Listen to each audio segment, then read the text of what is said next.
gushakashaka. Isi ni y'Uhoraho hamwe n'ibiyirimo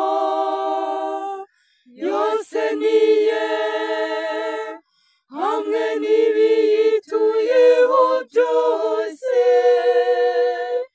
Niwe wayitendetse hejuru y'inyanja,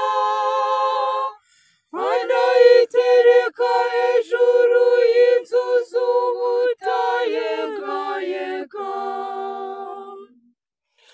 Dore imbaga itabarika y'abagushakashaka. Niduzazamuka ku musozi w'Uhoraho,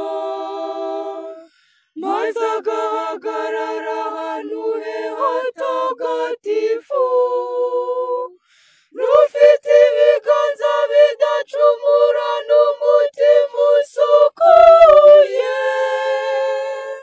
ntararikire na rimwe ibintu by'amahomvu. Dore imbaga itabarika y'abagushakashaka.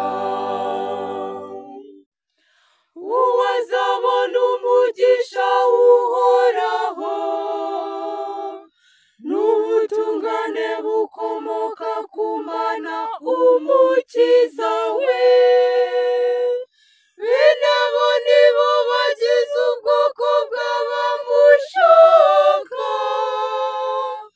bagashakashaka uruhanga rwawe.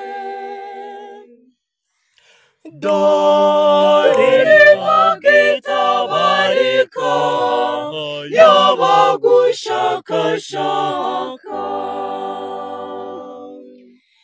Dore imbaga itabarika y'abagushakashaka.